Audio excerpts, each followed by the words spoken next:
Last year, my family and I went to our favorite restaurant. It's nothing special.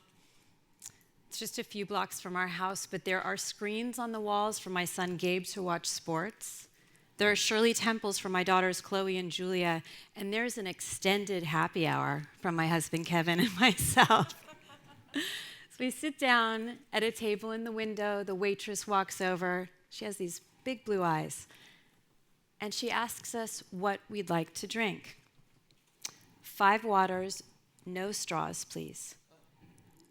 Her eyes get even bigger, and she kind of leans in and whispers to me, "Because of the turtle?" Yes, because of the turtle. So just a little warning, this video is kind of graphic.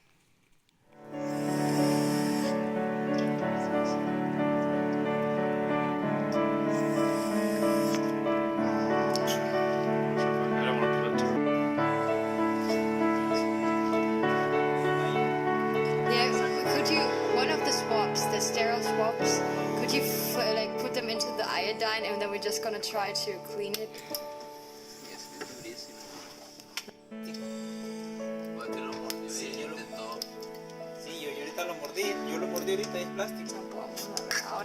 Oh man!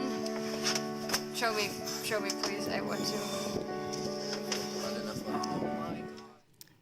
That video of the turtle with the straw stuck in its nose went viral.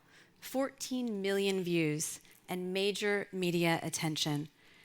And the turtle, which is fine, by the way, inspired an entire movement devoted to eliminating plastic straws.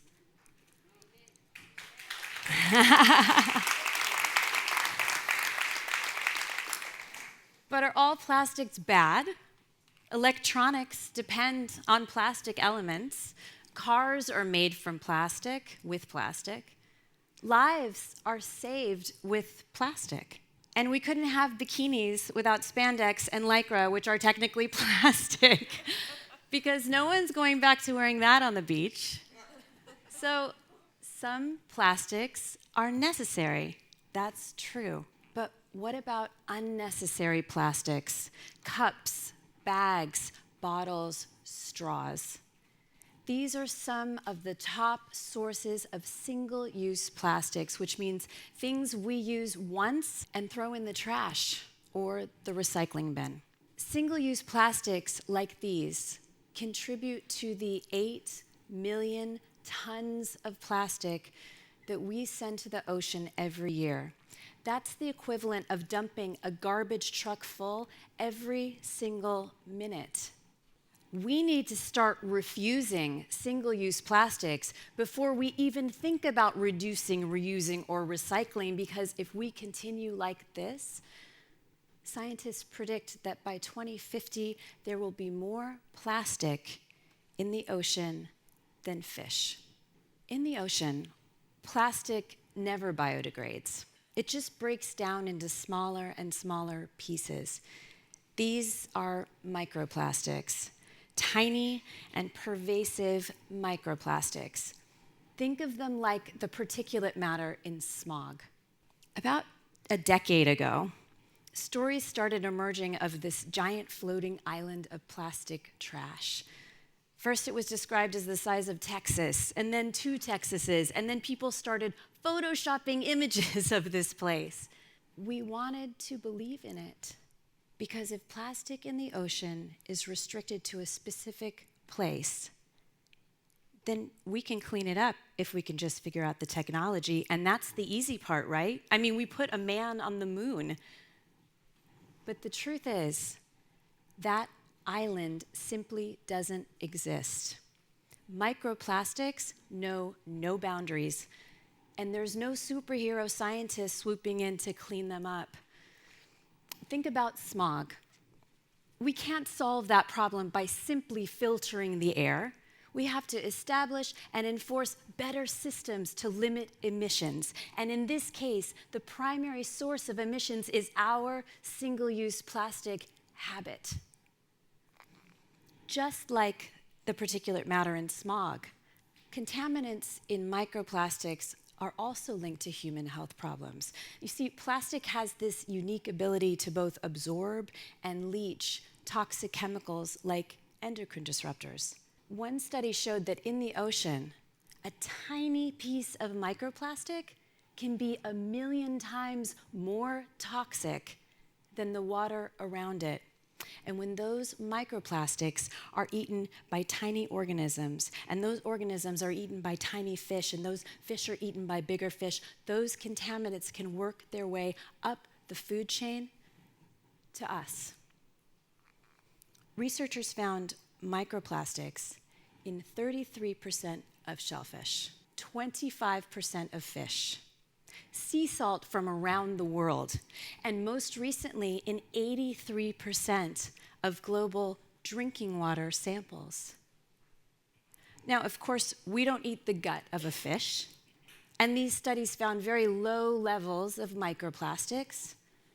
But remember, plastic's unique ability to leach toxic chemicals like endocrine disruptors, these have been linked to obesity, infertility, even cancer. And multiple sources of exposure have doctors concerned. I first learned about the connection between plastic and endocrine disruptors when I was pregnant 10 years ago with our third child. This is Chloe, just a few days after she was born. I was a journalist, so I started asking questions like, if plastic is so bad, why are we using so much of it? What I found is that for the most part, it just comes down to cost.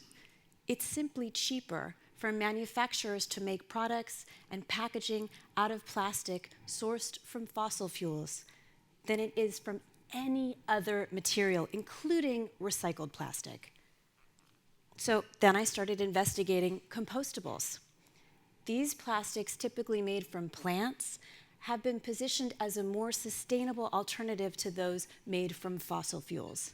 But there are problems with these so-called bioplastics, and most important to me is the fact that in order for most of them to break down, they must be processed in an industrial composting facility.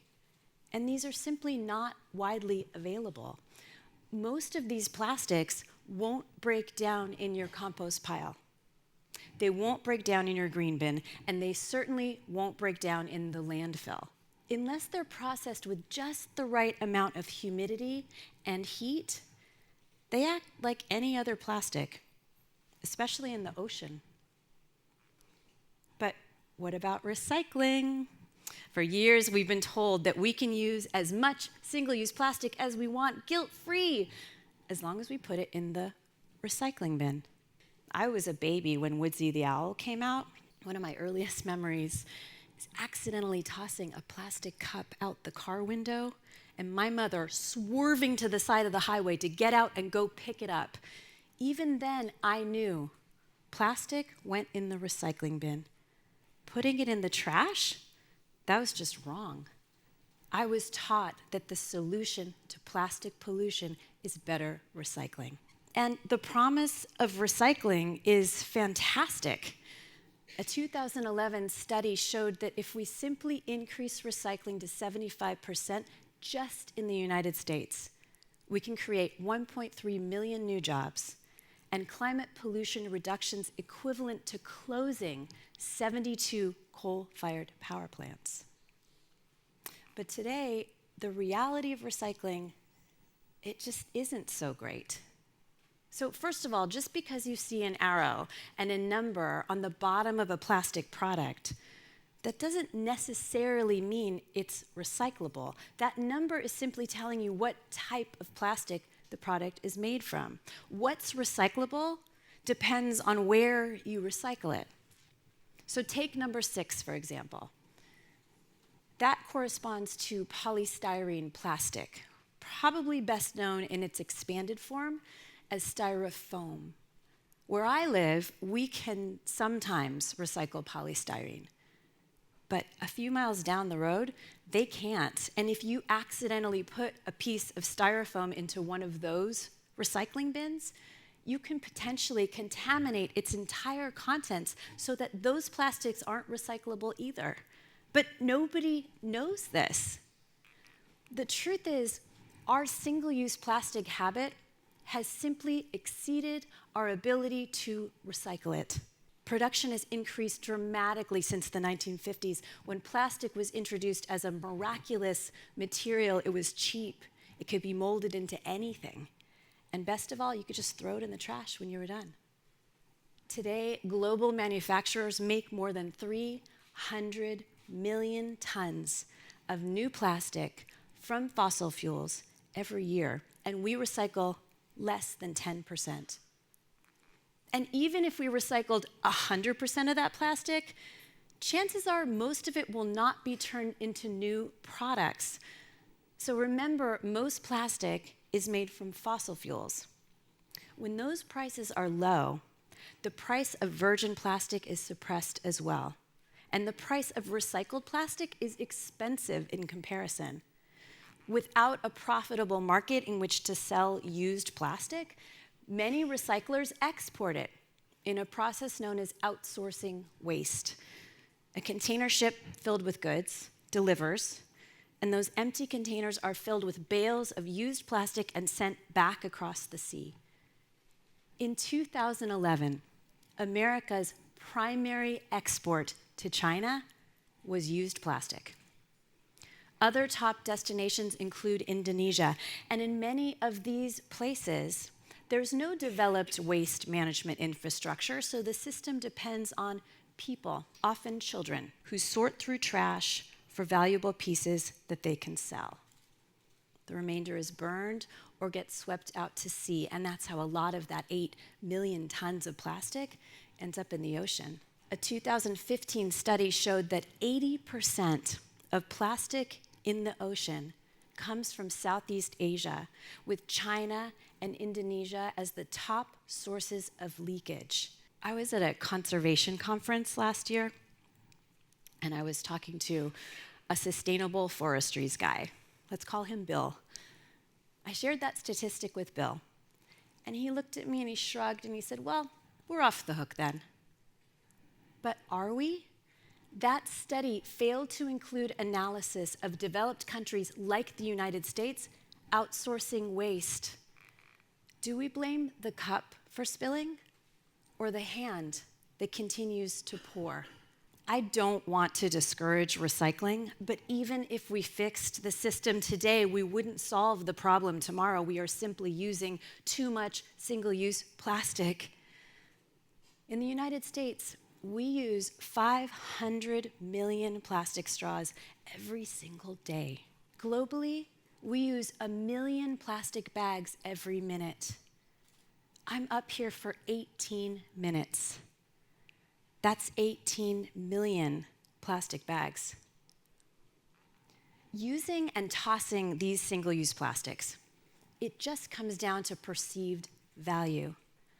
So take these two glasses, for example. They look pretty much the same, but the one made from plastic costs more than twice as much as the one made from glass.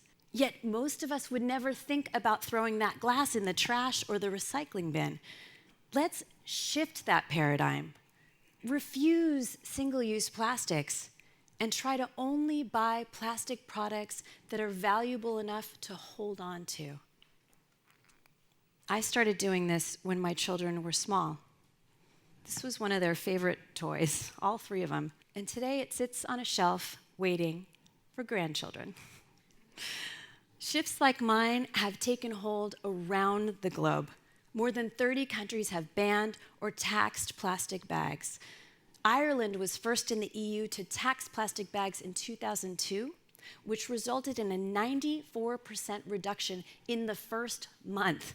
And in the United States, it took just 3 years from 2012 when researchers discovered that plastic microbeads in facial scrubs were washing down the drain and polluting our waterways, to President Obama signing the Plastic Microbeads Free Waters Act of 2015, which made them illegal nationwide. Woo! On the corporate side, companies are working towards production that's 100% recyclable and recycled. Dell's Take Back program let them reduce their use of virgin plastic by 65% and netted an annual benefit of $1.3 million in 2016. People are returning to doing things that just make sense. When I was a kid, my dad sat at the kitchen table every morning to drink his cup of coffee from a mug. He wouldn't dream of carrying a styrofoam cup around. Single-use plastics are simply habits, and habits can be changed. Take smoking. I grew up in a family of smokers. My grandfather smoked, my uncle smoked, both of my parents smoked at one time or another. In the 1960s, 40% of American adults smoked cigarettes. Today, that number is less than 15%. Smoking is no longer our national habit.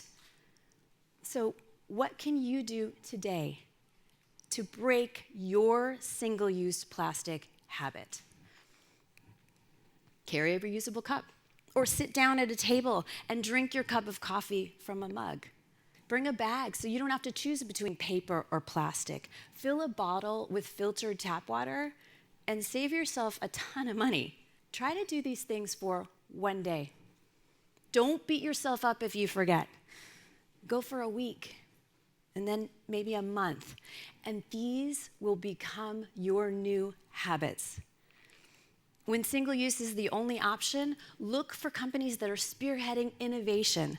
This biodegradable packaging material is made from mushrooms. In my hometown of Culver City, California, we just banned most single-use polystyrene plastics, and California is considering a statewide ban next year.